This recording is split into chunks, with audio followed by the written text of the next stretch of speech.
5 against 1. The odds seemed impossible as Marcus Johnson stood cornered in the empty hallway of Westlake High. The new kid. The outsider. The perfect target. The tallest one, Jason, stepped forward with a smirk that said he'd done this before, many times, to many students, with no consequences. They thought he was just another transfer student. These bullies had no idea who they'd been messing with. Before we start the story properly, if you stand against injustice and bullying in schools, click on the like and subscribe button and tell us where you're watching from. Only those who support bullying won't subscribe. 3 weeks ago, Marcus, a young black boy, sat across from his mother in their old apartment as she held the acceptance letter for her new job.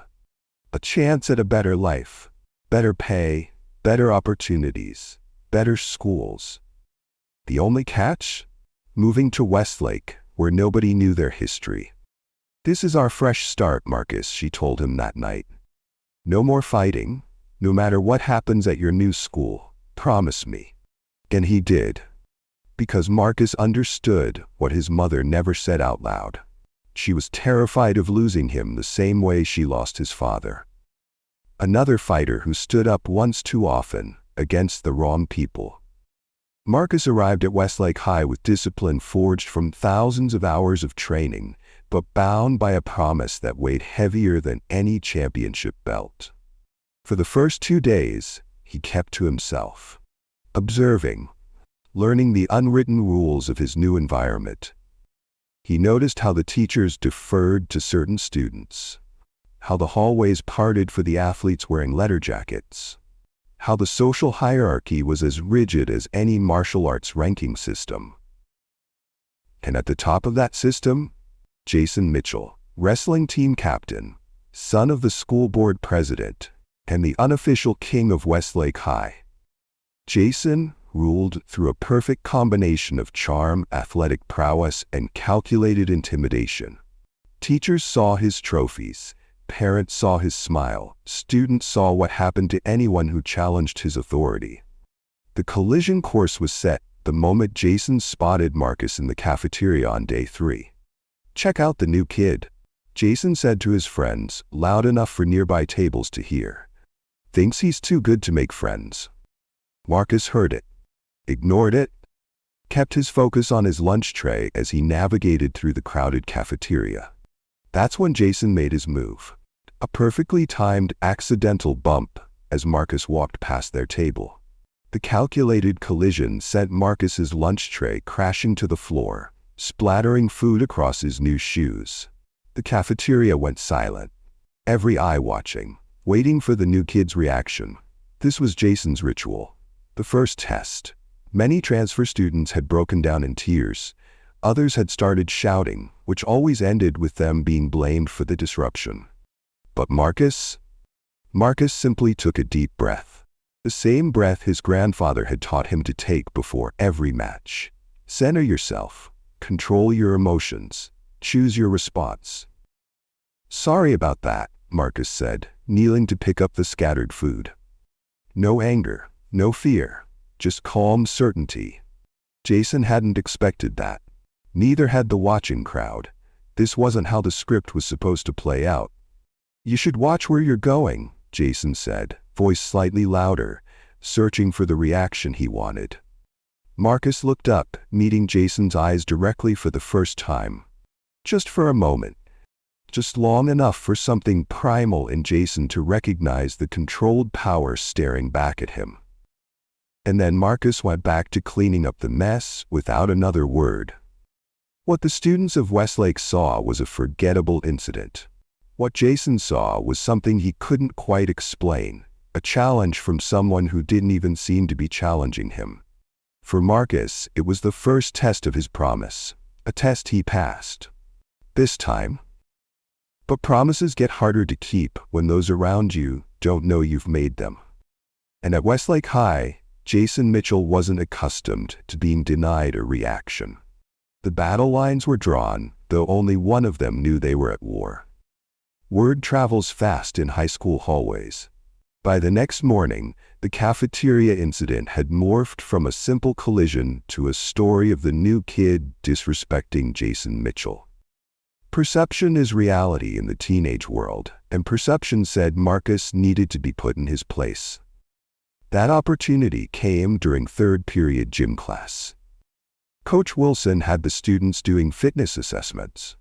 A standard battery of push-ups, pull-ups, and the dreaded rope climb that most students barely attempted. Marcus moved through the exercises with the efficient grace that comes from years of disciplined training, each movement precise, controlled, effortless. While other students struggled with 5 pull-ups, Marcus completed 20 with perfect form, his breathing never changing. "Johnson," Coach Wilson called out, clipboard in hand, "where'd you learn to move like that?" "Just work out on my own, sir," Marcus replied, downplaying his abilities. But Coach Wilson wasn't the only one watching.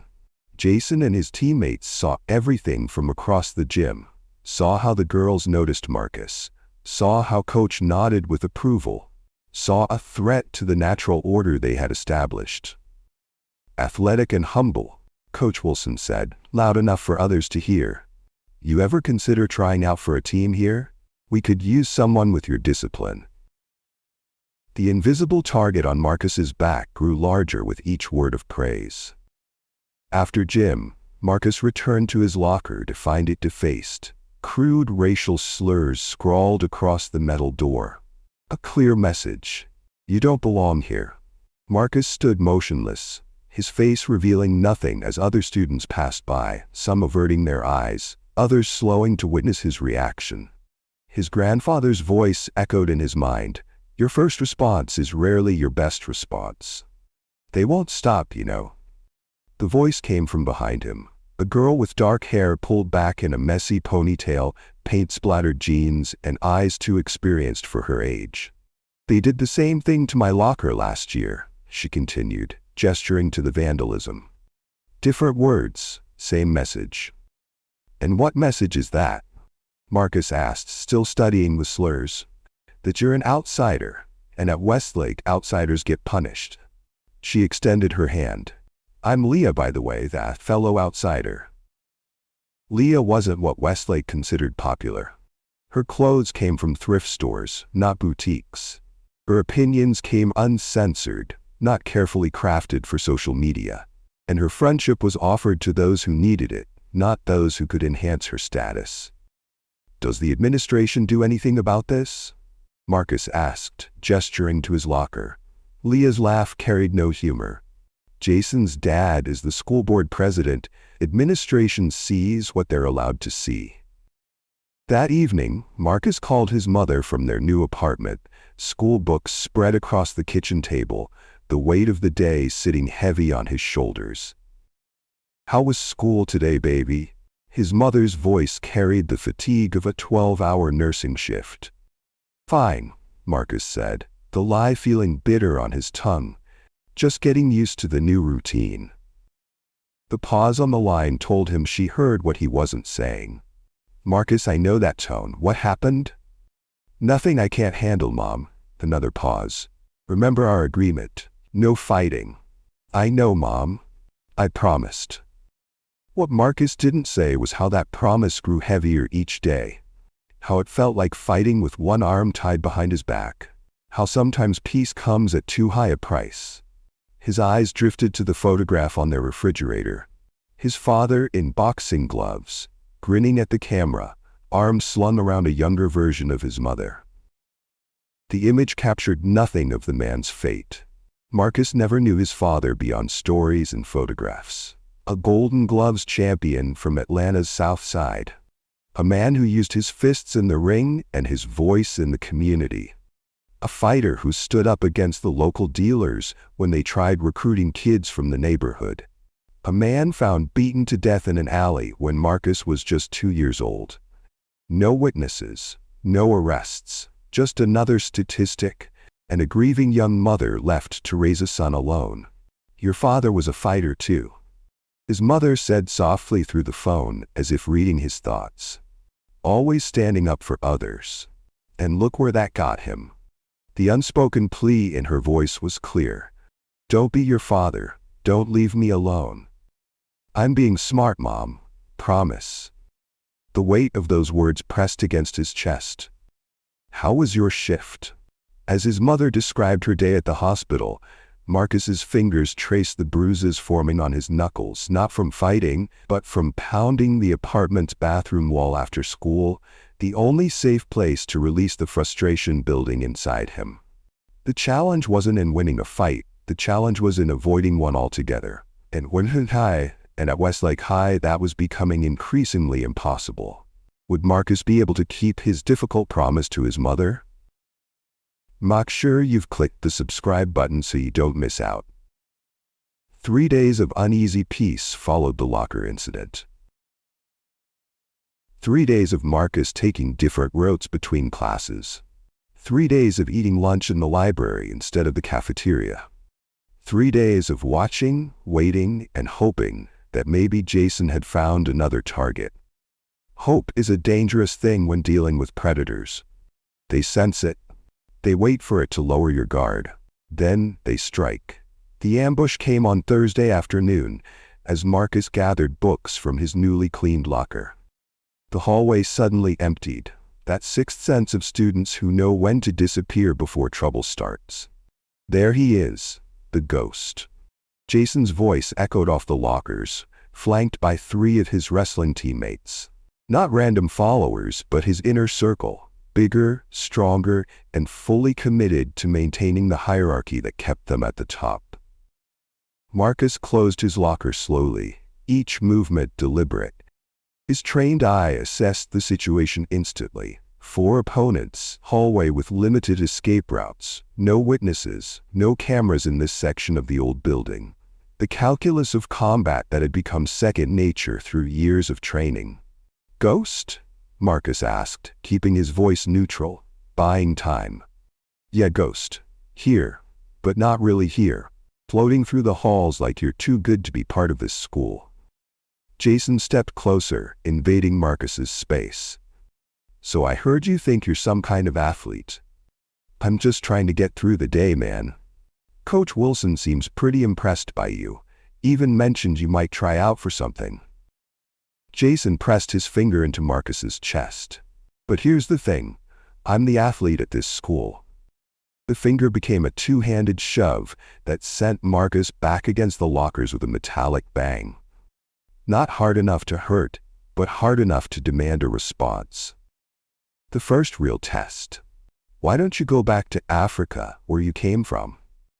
Jason's voice dropped lower, the words laced with meaning beyond geography. Have you ever been bullied or seen someone being bullied in your presence? Share your experience in the comments below. Don't forget to like and subscribe for more stories like this. Marcus felt the familiar heat rising in his chest. The tightening of his fists. The slight shift in weight to the balls of his feet that preceded action. His body responding before his mind could control it. 3 years ago, that push would have been answered with precise, devastating technique.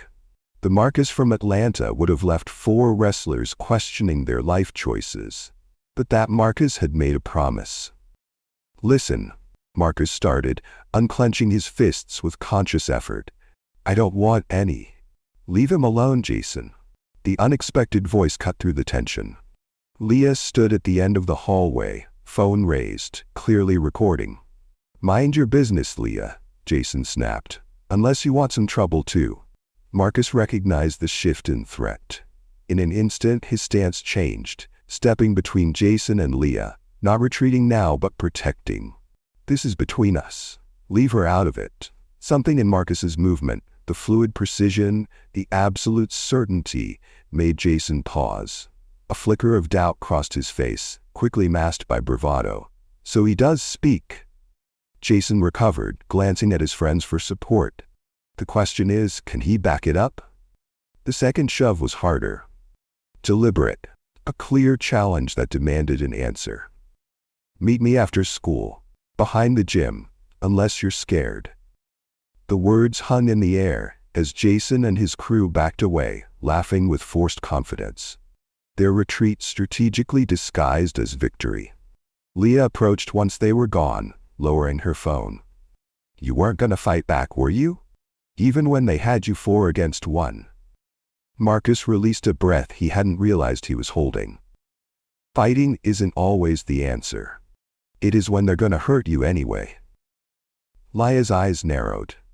"Don't go this afternoon. That's what they want. It's a setup.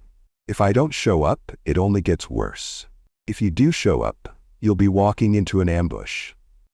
Jason never fights fair. The bell rang, signaling the start of final period. Students began filtering back into the hallway, the invisible danger zone now dissolved. "I'll figure something out," Marcus said, not entirely believing it himself. During study hall, Marcus slipped into the empty music practice room and pulled out his phone. His grandfather answered on the second ring. "There's my champion. How's the new school treating you?" Marcus leaned against the soundproofed wall, the familiar voice bringing both comfort and complication. "Grandpa, I need your advice." "What's troubling you, son?" "I promised Mom no fighting, but these guys at school." Marcus paused, struggling to explain without worrying his grandfather. "There's this guy, the wrestling captain. He's been pushing me since day 1, and now he wants to fight after school." The silence on the other end lasted several seconds. "Marcus, there's a difference between starting a fight and defending yourself. Your mother fears for you because of what happened to your father, but he would want you to stand tall. What would you do? I trained you to be a fighter. Yes, but more importantly, I trained you to be a warrior. And warriors know that the greatest victory is the battle avoided." His grandfather's voice grew deeper, more serious, but they also know when standing ground is necessary. "So I should go?" "I can't tell you that, son, but I can tell you this. Remember why you train. Not to hurt others, but to have the confidence to walk in peace. And if peace is not an option, to protect yourself with control and discipline." When the final bell rang, Marcus stood at his locker longer than necessary, the decision weighing on him. Down one hallway lay the front exit. Safety, avoidance, and the certainty of tomorrow's escalation. Down the other, the back exit leading to the gym, confrontation, risk, and potentially breaking his promise. He thought of his mother working extra shifts to give them this fresh start. Thought of his father who stood up once too often. Thought of his grandfather's lifetime of teaching discipline over aggression. Then he thought of Jason's face. The absolute certainty that this would not end today, regardless of his choice. Marcus closed his locker and turned toward the back exit. Some promises, he realized, were impossible to keep in their entirety. Sometimes the only way to honor their spirit was to break their letter. Behind the gym, Jason and 5 friends waited in a loose semicircle. Not 4 opponents now, but 6. The stakes had risen. As Marcus rounded the corner into view, Jason smiled, a predator's grin of anticipation. "Didn't think you'd show." The trap was set. The pieces in position. The moment of truth had arrived.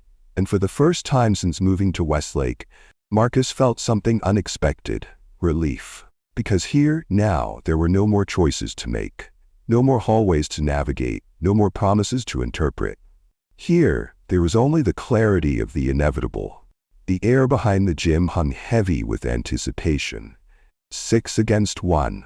The odds had never been fair, but they'd gotten worse. This wasn't about teaching a lesson anymore. This was about making an example. "I'm not here to fight," Marcus said, his voice steady despite the hammering in his chest. Jason circled slowly, enjoying his moment of power. "Too late for that. You need to learn your place at this school." If you were in Marcus' shoes, would you fight against the bullies, or stand down because of your promise? Share your thoughts in the comments below. Don't forget to like and subscribe for more stories like this. The others formed a loose circle, cutting off escape routes. Seniors, wrestlers, each with something to prove to their leader. They'd done this before. the practiced formation of a pack that had hunted together. "Last chance to beg," Jason taunted, rolling his shoulders. Marcus set his backpack down carefully. "You don't want to do this." The first punch came fast, a straight right aimed at Marcus's jaw. The kind that would have dropped most opponents. The kind Jason had used to end confrontations before they really began. But Marcus wasn't most opponents. His head tilted just enough for the punch to graze past his ear, the dodge so effortless it seemed like Jason had simply missed. No wasted movement, no dramatic lean, just the precise calculation of distance honed through thousands of hours of training. Confusion flickered across Jason's face. Nobody moved that fast. Not at Westlake. He attacked again. The combination this time. Left jab, right cross. Textbook aggression from a school wrestler used to overwhelming opponents with strength and speed. Marcus blocked the jab with an open palm, redirected the cross with a subtle shift of his forearm. The momentum carried Jason slightly off balance. Again, Marcus made no counterattack, no strike, just perfect defense executed with machine-like precision. "Stop dancing and fight back," Jason snarled, frustration bleeding into his voice. "Get him," he commanded his friends. Two moved in together, Ryan and Dave, both defensive linemen on the football team. 200 pounds each, used to coordinating their attacks on the field. They rushed from opposite sides, expecting to trap Marcus between them. What followed looked choreographed, as if they were actors in a scene Marcus had rehearsed 100 times.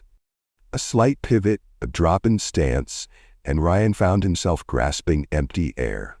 A sweep of Marcus's arm, gentle but precisely placed, and Dave's momentum carried him stumbling past his target. Neither fell. Neither was struck. They simply missed. As if Marcus had calculated their movements before they'd even committed to them. The circle of onlookers tightened, uncertainty replacing their earlier confidence. This wasn't going according to script. "I don't want to hurt anyone," Marcus said, his breathing still calm, controlled. "Walk away." The words landed like a challenge, though none was intended. Jason's face darkened with rage and humiliation. Being offered mercy was worse than being defeated. "Hold him," he shouted, and all five rushed at once. What happened next seemed to unfold in slow motion for everyone watching. Marcus moved like water, flowing between attackers, redirecting their energy, always just beyond their grasp.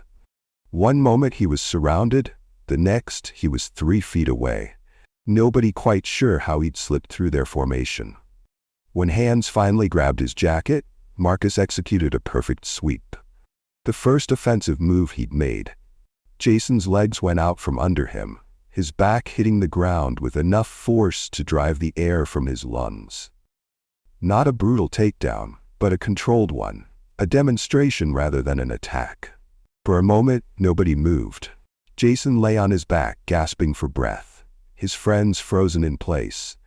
Marcus standing calmly in the center, not even winded. "Are we done?" Marcus asked quietly. The question hung in the air, unanswered. Then came the sound of slow, deliberate applause. "Impressive technique, Mr. Johnson." Coach Parker stood at the corner of the building, hands still clapping. His expression was unreadable, but his eyes missed nothing. "Coach, he attacked us?"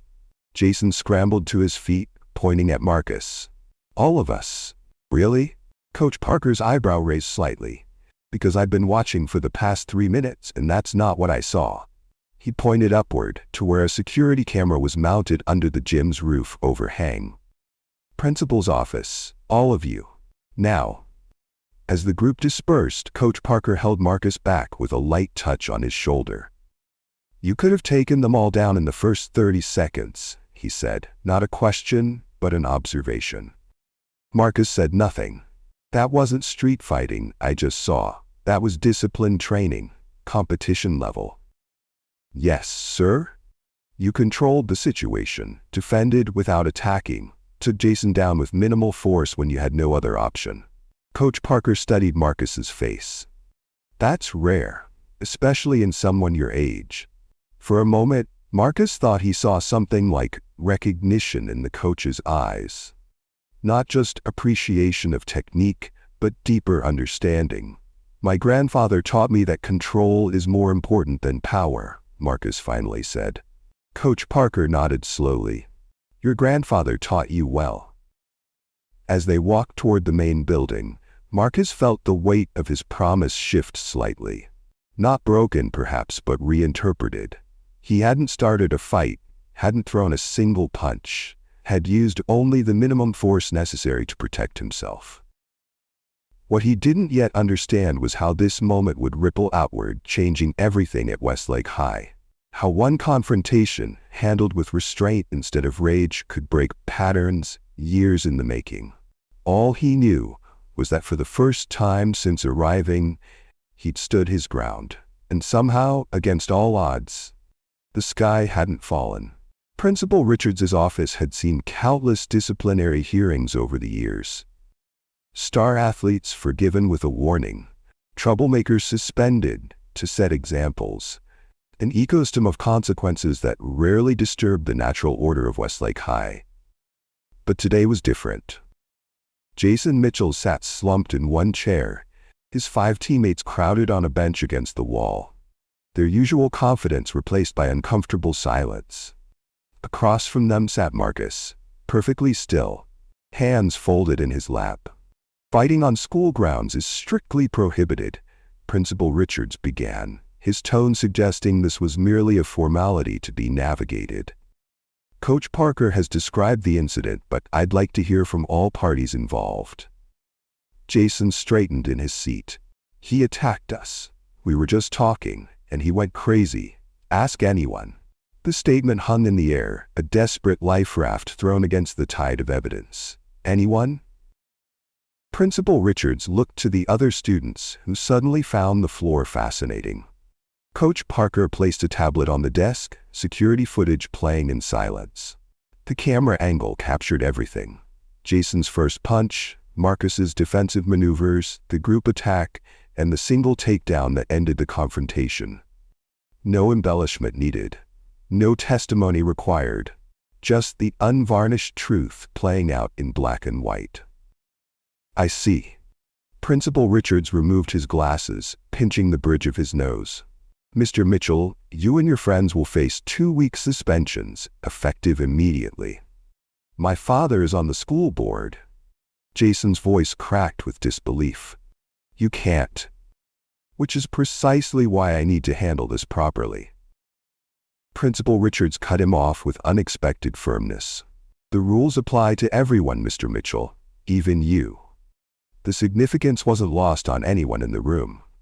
For the first time in memory, Jason Mitchell was being held accountable. After the others were dismissed to call their parents, Principal Richards turned his attention to Marcus. "Mr. Johnson, while you appear to have been defending yourself, I'm troubled by your skill level. This could have ended very differently." Marcus nodded, understanding the concern beneath the statement. "I've trained in martial arts since I was 6, sir. My grandfather taught me that control is more important than power." "If I may, Principal Richards," Coach Parker interjected, "I think Marcus demonstrated exceptional restraint today. He had multiple opportunities to hurt these boys and chose not to. That speaks to his character." Outside the office, Coach Parker stopped Marcus in the empty hallway. "You've trained formally. What discipline?" "Mixed martial arts, sir. Junior champion back in Atlanta." Coach Parker nodded, pieces falling into place. "I used to compete too. 5th degree black belt in Taekwondo. I recognize discipline training when I see it." Marcus couldn't hide his surprise. The coach smiled. "Don't look so shocked. Why do you think I stepped in? I know what it's like to be in your position.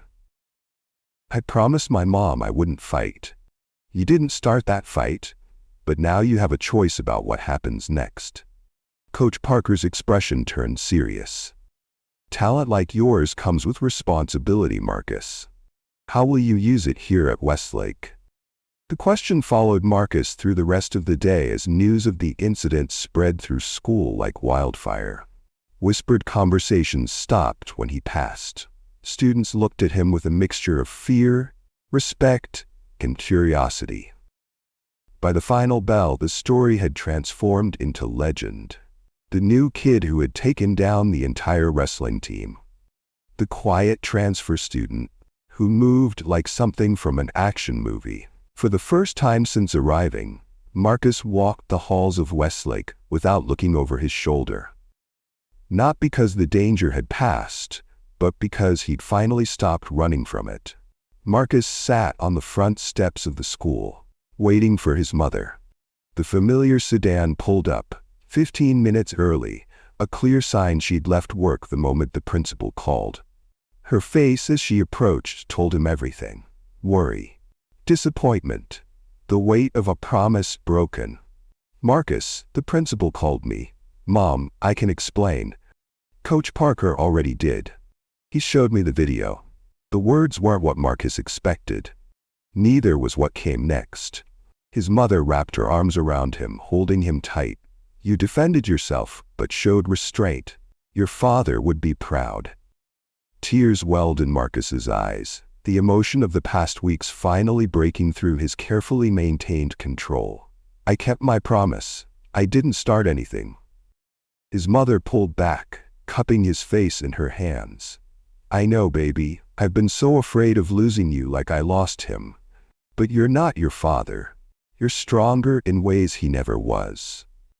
On the drive home, they talked more openly than they had since the move. About the bullying he'd endured in silence. About his father's legacy. About the difference between fighting to prove something and standing your ground when necessary. "Your grandfather called me," she admitted. "Said he had a feeling something was brewing. He always could read you better than anyone. He gave me good advice. He usually does." She smiled, though I'll never admit that to his face. The next morning, Marcus approached his locker with caution, unsure what the new day would bring. The crowd parted as he walked through the hallway, the normal social clusters rearranging themselves in real time. But this wasn't fear he sensed. It was something closer to respect. A figure leaned against his locker. Jason. Alone. His usual entourage nowhere in sight. Marcus stopped, maintaining distance, reading the situation. Jason's body language had changed, the aggressive swagger replaced by something more subdued. "My dad wanted me to press charges." Marcus tensed. "But I told him no." The unexpected statement hung between them, neither an apology nor a threat, a simple acknowledgement of a decision made. "Where did you learn to fight like that?" "My grandfather's dojo. Been training since I was a kid." Jason nodded, eyes focused on the floor between them. Would you show me sometime?" The question came out awkward, fragile, stripped of its usual bravado. "Look, I've been a jerk. I get that now. But that move you did, no one's ever taken me down like that." Before Marcus could answer, Coach Parker approached from down the hall. "Johnson, I've been thinking, we need an assistant coach for the wrestling team. Someone who can teach proper technique and discipline. Interested?" Marcus looked from coach to Jason, seeing the possibility unfold before him. Not just a position, but a purpose. A chance to transform his promise from a limitation into something that could help others. He glanced at his mother, who'd walked him to school that morning, still visible through the main entrance. She nodded, understanding passing between them. "Yes, sir. I think I am." 3 weeks later, Marcus stood in the wrestling gym after school, leading a training session. What had started as a position with the wrestling team had expanded to include students from across the social spectrum. Athletes, band members, art students like Leah, even some teachers. Jason worked alongside others, his former targets, now his training partners. The change hadn't been instantaneous or complete. Old habits don't disappear overnight. But each session brought visible progress, measured not just in technique, but in mutual respect. "Balance is everything," Marcus demonstrated, his voice carrying his grandfather's teachings. "Physical balance, yes, but also balance between aggression and control. between standing your ground and knowing when to yield.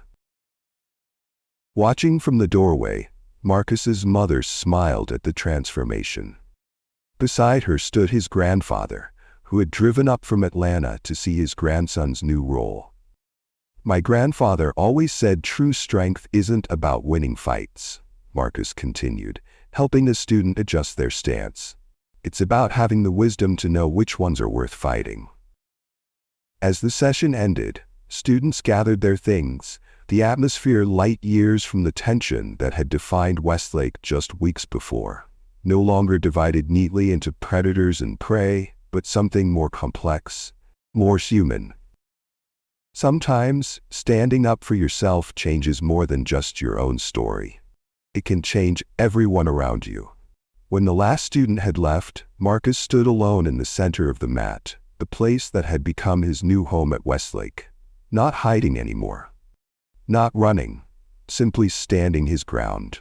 And finding, somewhat to his surprise, that it was exactly where he was meant to be. If you loved the story, like, subscribe, and share this story to others. See you in the next video.